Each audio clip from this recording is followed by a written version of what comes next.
Hollywood, the promiser of stardom, the weaver of magical dreams so fantastic people have craved their chance to dazzle like the glamorous stars of yesteryear for decades.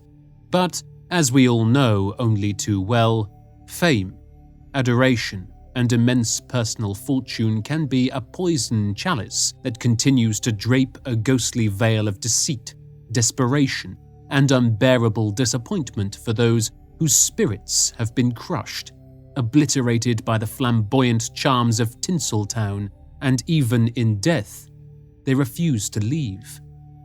Probably one of the most frequently cited apparitions is that of the harrowing, ill-fated Peg Entwistle.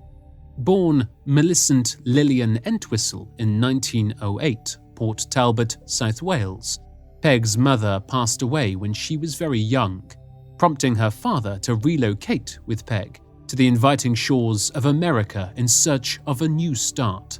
Father and daughter settled in New York, where Peg's father remarried a short time later, and the young family welcomed more children, 2 sons.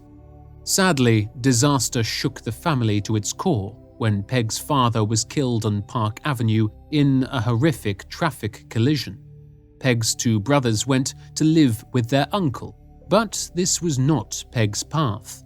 She had big, bold dreams, and they were of the glittering, dazzling kind.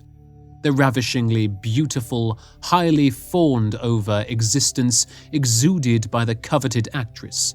This was the young Peg's passionate desire, and so, with a heart bursting with ambition and steely determination, the radiant blonde-haired, piercing blue-eyed Peg headed off to pursue it. Peg enjoyed some success at the tender age of 17, landing parts with the Boston Repertory Company, which led to further work with the highly acclaimed Theatre Guild productions of Broadway. Peg's finest hour came in 1931, when she appeared in stage productions which included Alice Sit by the Fire and Getting Married. Peg would, at that time, have been top of the world, ablaze with pride that she was finally realizing her dreams. Despite the undeniable turbulence which blighted her short life, Peg certainly endured her fair share of tough times, including the unpleasant marriage to fellow actor Robert Keith, 10 years her senior. The couple wed in haste, with Peg knowing very little about her spouse. The marriage proved unsalvageable when it transpired that Keith had been married before and had fathered a 10-year-old son during the union. Peg took the news hard, and divorce proceedings soon followed. Focusing on her fruiting aspirations, the radiant Peg forced herself through the upheaval and emotional pain of her doomed marriage in order to break the big time. Oh, how Peg longed for it. Sometimes it can seem we desire things in this life even more than oxygen. Now living in Hollywood, the young Peg landed an impressive contract with RKO and enjoyed a part in hotly anticipated movie 13 Women. But, sadly, the movie was panned by critics and was edited heavily, cutting a distraught Peg out of much of the film. Peg was heartbroken, but still, the irrepressible promise of what might be gave her the momentum and courage to attend every casting call and approach each and every studio around. But not a soul showed any interest in a desperate Peg. Peg must have felt as though she was cursed. Doors slammed in her face daily. Young, voluptuous, sexy would-be starlets were as plentiful as the wild salmon of Alaska. Such rife competition only heightened a lonely Peg's anxieties, and eventually she inevitably lost her precious contract, sending a crestfallen Peg spiraling into a cold pit of despair, which saw her drink heavily in a bid to numb the ever-present, ever-deepening pain. Everything she loved, unreachable. Everything she craved, unattainable.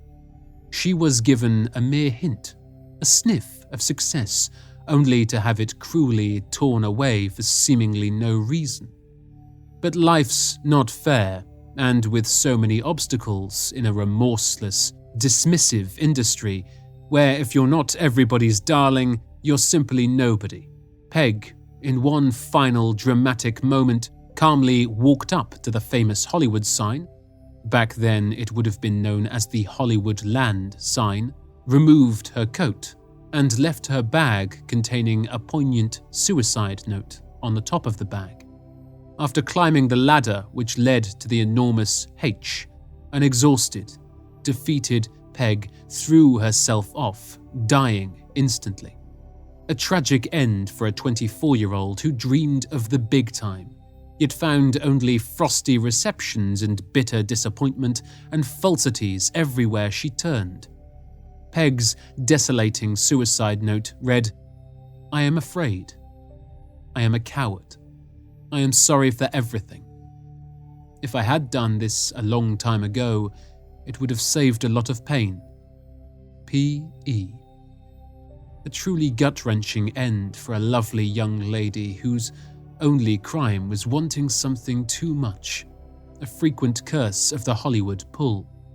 Following her funeral, Peg was cremated and buried next to her father in Oak Hill Cemetery, Ohio. Since her untimely passing, Peg's sorrowful spectre has been spotted on countless occasions. One traumatic sequence frequently cited is the sudden semblance of a striking, youthful, blonde-haired woman at the top of the H, who leaps to her imminent death. Horrified onlookers, and there has been many, report scouring the area to find nothing, no sign of the melancholy beauty at all. Known to many as Hollywood's Lost Lady, Peg's grieving apparition has been spotted by hikers and park rangers in Griffith Park on a regular basis, with virtually all sightings recalling near identical descriptions of the would-be starlet. During the 1990s, it would seem Peg's lost, pining spectre was seen by a couple who were enjoying a leisurely stroll along the Beechwood Canyon Trail near the Hollywood sign with their dog, when, without warning or provocation, the dog began furiously barking in the direction of the wooded area.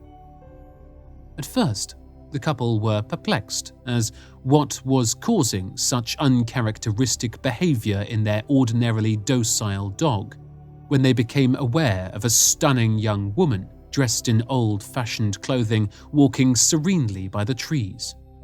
She didn't notice the pair, and they remarked how intensely sad she looked as she walked. Concerned for the young, possibly vulnerable woman's welfare, the couple followed her to be confronted by the most shocking of sights. She just vanished completely before them. Park Ranger John Arbogast had staked many claims of having witnessed the pained actress's ghost. In fact, he remains convinced Peg makes a point of revealing her presence to him late at night, overseeing the maintenance of motion detectors attached to the Hollywood sign. Arbogast is adamant that they persistently register activity that someone is in the area, despite nobody physical being present. Eerily still, Arbogast tells of knowing when Peg's restless spirit is near by the overpowering, hypnotic scent of her favoured perfume, gardenias, which fill the air for warning of her arrival. It would appear that Peg's aggrieved soul remains a permanent fixture of Hollywood, serving as a sobering reminder that although it can promise unimaginable wealth, perceived splendour and recognition, Tinseltown hasn't earned its infamous reputation as the Boulevard of Broken Dreams for nothing. Perhaps Peg can take some comfort in the fact that some good has come of her sad demise. In 2014, approximately 100 people gathered in the parking lot of Beechwood Market in Hollywood to view the film 13 Women on a huge outdoor screen. All raffle money and cash raised from the sale of food and drinks was donated to the American Foundation for Suicide Prevention in Peg's name. A fitting tribute to a fragile soul. So what can we take from the shocking story of the unfortunate Peg Entwistle? Well, it's certainly true what they say. All that glisters is not gold.